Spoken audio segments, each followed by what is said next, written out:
Masih dari sektor perdagangan, agar realisasi impor pangan bisa terawasi dengan baik, pemerintah dinilai perlu berkawan dengan pedagang. Selain membeberkan fakta impor bagi swasta hasil ikhtisar BPK periode 2015-2017 soal impor pangan, juga bisa digunakan dalam upaya pencegahan korupsi.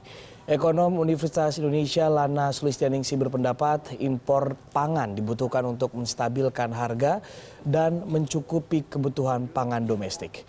Menurutnya pemerintah sudah menjalankan prosedur impor pangan sebagaimana mestinya. Namun tidak ada yang bisa mencegah jika ada hal atau peristiwa yang melampaui batas pasca importasi. Sehingga pemerintah perlu menguasai pasar di tingkat produsen dan pedagang. Namun Komisi Pemberantasan Korupsi bisa saja menindaklanjuti hasil temuan BPK tersebut.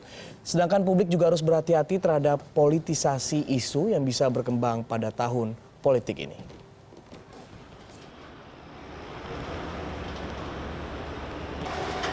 Saya kira ini kalau usaha ini adalah upaya pencegahan, saya kira baik-baik saja sih ya, preventif lah. Karena kita tahu bahwa nilai uangnya cukup besar, waktu mengimpor kan US dollar.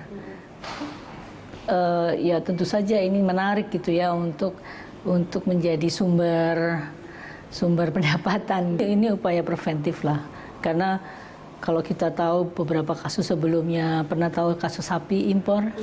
Ya kan, itu juga kan berpotensi untuk kemudian menjadi kasus korupsi. Badan Pemeriksa Keuangan merilis setidaknya ada 11 kesalahan impor pangan sejak 2015 hingga semester pertama 2017. Kesalahan impor pangan ini terjadi karena penerbitan persetujuan impor tidak sesuai dengan kebutuhan dan produksi dalam negeri. Siapakah pihak yang paling bertanggung jawab dengan salah impor pangan ini? Apakah ada permainan di balik salah impor ini? Salah urus impor pangan akan kami bahas dalam segmen The Analyst. Dan telah bergabung bersama kami Wakil Direktur Institute for Development of Economics and Finance, INDEF, Eko Listianto. Selamat sore Mas Eko. Sore. Ya, terima kasih sudah bergabung bersama CNN Indonesia Business. Jika saya tanya ini salah siapa? Karena BPK mengatakan bahwa sejak 2015 dan sudah ada 3 kali pergantian Menteri Perdagangan gitu. Siapa yang paling bertanggung jawab atas kesalahan impor pangan ini? Ya, ini kalau kita melihat dari laporan BPK ini ya tentu saja kesalahan pemerintah atau dalam hal ini eksekutif ya. Tidak menunjuk kepada menteri siapa begitu, tetapi adalah kepada institusinya gitu ya. Kalau ditelusuri lebih jauh ya ini sebetulnya jelas 11 kekurangan itu adanya di Kementerian Perdagangan begitu ya. Bagaimana kemudian tata niaga terkait dengan impor gitu ya dilakukan tidak govern ya, tidak memenuhi tata kelola yang baik gitu ya.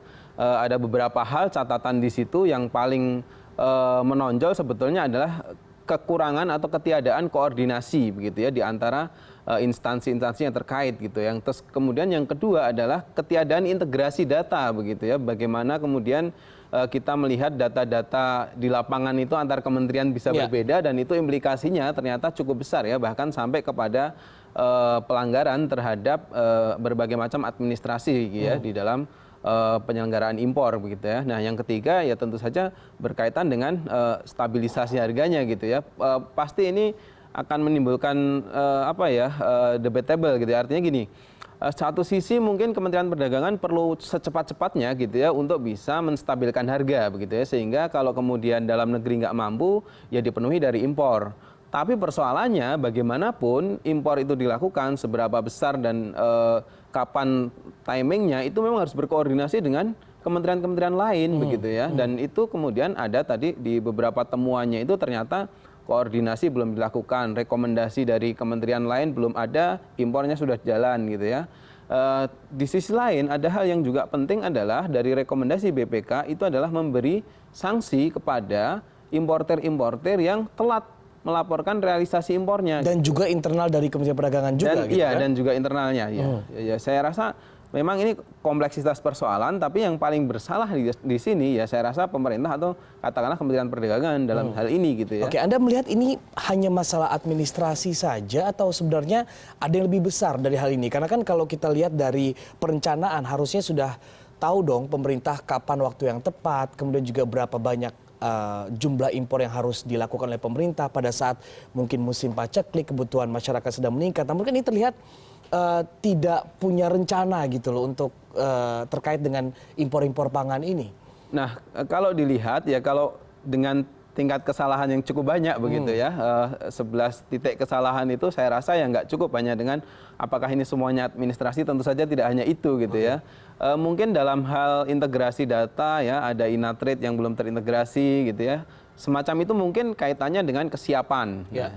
Tapi di beberapa hal gitu ya, saya melihatnya lebih dari itu begitu ya. Bagaimana kemudian sebuah impor, misalkan katakanlah di situ di temuan BPK itu tentang gula begitu ya, rekomendasinya harusnya dari kementerian terkait gitu ya. Tapi kemudian kok ada kemudian bahkan dari sisi dinas di daerah begitu bisa memberikan rekomendasi semacam itu. Nah, hal-hal semacam ini kan berarti tidak hanya sekedar administrasi begitu ya. Mungkin ini administrasi. Anda melihat ini ada permainan tidak? Karena kan kalau kita lihat dari penunjukan dari perusahaan-perusahaan yang bisa mengimpor pun juga mungkin besarannya yang bisa dikatakan tidak sesuai dengan kebutuhan gitu kan. Salah satu poin juga yang ada dalam rilis Badan Pemeriksaan Keuangan. Apakah ini juga bisa dikatakan ada indikasi permainan dari Kementerian Perdagangan untuk menunjuk misalnya perusahaan yang bisa melakukan impor, kemudian juga besarannya? Nah, tentu saja untuk bisa apakah ada permainan atau tidak itu harus didalami ya. Karena ini kan baru sebatas dari laporan BPK ya, yang itu dilakukan juga biasanya juga sangat hati-hati, ada konfirmasi juga ya secara internal dari mereka, dan itu kemudian sudah dilakukan tapi kemudian tetap ditulis di dalam laporan. Berarti memang ada hal-hal yang tidak dipenuhi gitu ya, tidak apa istilahnya belum sesuai ekspektasi BPK begitu ya di dalam melaporkan kegiatan impor. Nah, untuk itu ya nanti harus ada pendalaman ya sebelum kita bisa mengatakan apakah ada permainan atau memang sekedar prosedur administrasi yang dilanggar begitu kan. Nah, ini tentu saja kita berharap nanti kan laporan ini diserahkan kepada Presiden, laporan ini diserahkan kepada DPR. Harusnya ya mitra kerja ya Kementerian Perdagangan juga bisa segera gitu ya menindaklanjuti, entah sifatnya memanggil atau mengklarifikasi begitu kan. Dari situ nanti akan bisa terlihat gitu ya apakah memang ini sebuah ketidakgovernan dan hanya dari sisi administrasi atau lebih jauh dari itu gitu. Kalau melihat dari sisi ketersediaan pangan itu merupakan salah satu hal yang sangat penting ya di Indonesia, sehingga ya saya rasa sih harusnya lebih jauh dari itu ya kalau kita melihat katakanlah konteks harga internasional dengan harga dalam negeri yang juga sangat gapnya cukup tinggi begitu ya. Terus impor pangan kita juga cukup besar gitu ya, bahkan bisa dikatakan kalau bahan pertanian itu dari hasil pertanian itu kita sebenarnya defisit gitu ya. Impor kita 9,44 miliar di tahun lalu, ekspor kita cuma 5,3 miliar US dollar gitu ya. Jadi kelihatan sekali gapnya besar sekali gitu ya. Kita lebih banyak impor daripada ekspor pangan begitu. Sayang sekali kami tidak berhasil mendapatkan konfirmasi dari BPK maupun juga Kementerian Perdagangan untuk bisa bergabung membahas tentang salah urus impor pangan ini. Namun kalau Anda lihat apakah ada potensi juga kerugian negara dari salah urus impor pangan ini?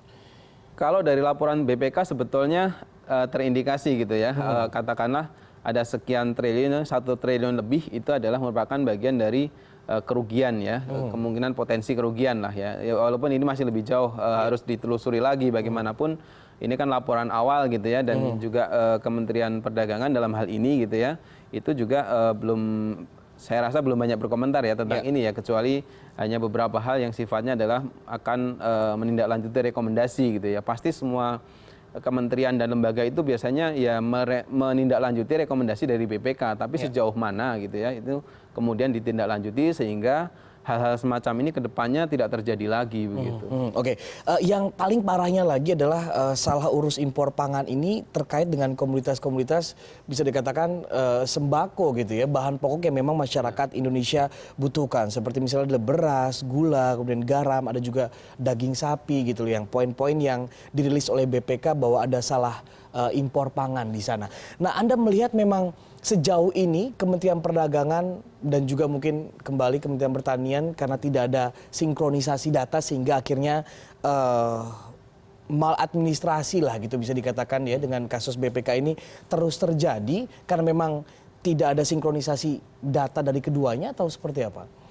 Di laporan itu sudah jelas sekali gitu ya bahwa memang tidak ada integrasi data gitu ya. Jadi seolah-olah data itu ya Kementerian Perdagangan dengan datanya sendiri, Ya. kemudian melihat adanya gap ya antara kebutuhan dengan persediaan, terus kemudian dilakukanlah impor begitu ya. Padahal mungkin di kementerian lain mungkin datanya berbeda lagi begitu ya. Kita ingat beberapa bulan lalu tentang impor beras saja itu datanya juga beda gitu ya. Yang Menteri Pertanian mengatakan bahwa stok beras aman gitu, sementara pada saat Bulog ke lapangan gitu ke gudang tidak ada berbeda beras sama sekali dan, gitu ya. Dan ini kebutuhan data yang akurat itu merupakan bagian dari hak publik gitu ya untuk bisa kebijakan itu didesain dan kemudian dilaksanakan secara benar begitu ya. Karena kan Ketika takutnya data lagi berbeda-beda, nanti adalah mempengaruhi harga pangan itu sendiri kan Mas Eko ya? Iya, kalau kita melihat dari berbagai macam pelanggaran yang ada di laporan itu terlihat kan sebetulnya barang-barang yang memang sangat dibutuhkan oleh masyarakat begitu ya.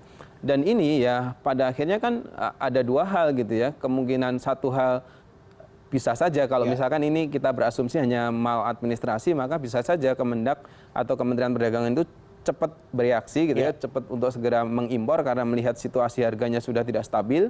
Tapi kemudian di sisi sebenarnya lain, harus bisa diantisipasi gitu sebelum harusnya kalau punya data yang kalau valid gitu ya. Ada data yang valid, seharusnya ini bisa diantisipasi gitu ya. Terus kemudian juga melihat ada yang sampai kelebihan impor begitu ya. Dan itu kan juga ya kita akan merusak harga di pasar gitu ya, mau nggak mau ya.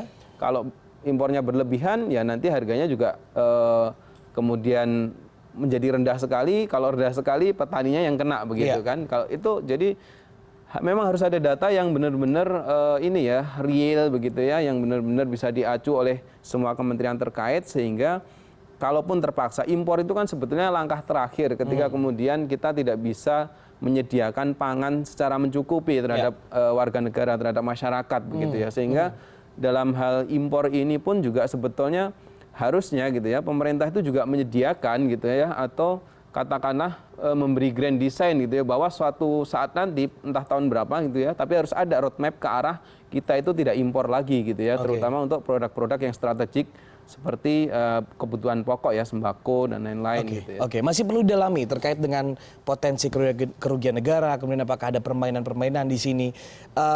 Apa yang harus dilakukan oleh pemerintah agar hal ini juga tidak terjadi lagi ke depannya? Apakah hanya dari awal untuk sinkronisasi data dari tiap kementerian, paling tidak diawali dengan hal tersebut dulu, atau ada hal yang sebenarnya bisa dilakukan juga sekarang, kemudian juga agar hal ini tidak terjadi lagi ke depannya? Oke, ini ada beberapa hal ya. Dari sisi pemerintah tentu saja harus segera merealisasikan atau melaksanakan berbagai macam rekomendasi yang sudah diberikan oleh BPK. Karena yang mengaudit BPK dan dia mengerti gitu ya, apa sih sisi-sisi yang kurang itu gitu ya. Apakah menurut Anda teguran cukup gitu Mas Eko? Apakah harus ada sanksi yang lebih berat terkait dengan perusahaan-perusahaan maupun juga internal dari Kementerian Perdagangan sendiri? Apakah cukup dengan teguran saja atau sebenarnya harus sudah dikenakan sanksi? Karena ini 11 poin loh yang disampaikan oleh BPK, dirilis oleh BPK kesalahannya. Ya pada awalnya pasti bersifat teguran gitu ya. Tapi kemudian kalau kita melihat sebetulnya kan juga ada misalkan kayak seperti rekomendasi bahwa Kementerian Perdagangan tidak memberikan sanksi kepada perusahaan-perusahaan yang tidak segera melaporkan realisasi impornya begitu ya, telat melaporkan. Nah, itu juga bagian dari harusnya didalami begitu ya. Perusahaan mana saja nih yang telat dan apa penyebab telatnya? Apakah karena kesalahan dari kementerian, karena mungkin penyediaan dari laporannya tidak memadai, atau sebetulnya memang ya bisa saja gitu ya dugaan-dugaan ya gitu ya misalkan disengaja dan lain-lain. Nah itu yang pertama tadi baru dari sisi pemerintah. Nah dari sisi parlemen begitu ya itu juga harus segera katakanlah melakukan langkah-langkah untuk mengklarifikasi begitu. Karena laporan BPK itu diserahkan juga kepada DPR begitu kan. Nah DPR ya tidak boleh hanya tinggal diam gitu ya dengan berbagai macam laporan-laporan yang ada ini gitu ya. Ya harus segera misalkan mengklarifikasi dengan katakanlah memanggil terus kemudian minta penjelasan yang secara detail gitu ya. Ini kenapa sampai kemudian ada 11 temuan dari BPK di semester kedua 2017 itu. Oke, Anda melihat kembali salah satu yang menjadi poin dari rilis BPK ini adalah karena ketidakasinkronan data dari tiap kementerian terkait. Gitu. Apakah menurut Anda ini memang ego masing-masing kementerian untuk yang kita punya data sendiri, Anda punya data sendiri, sehingga kita bermain dengan data yang kita punya sendiri, yang membuat akhirnya ada kasus salah impor pangan.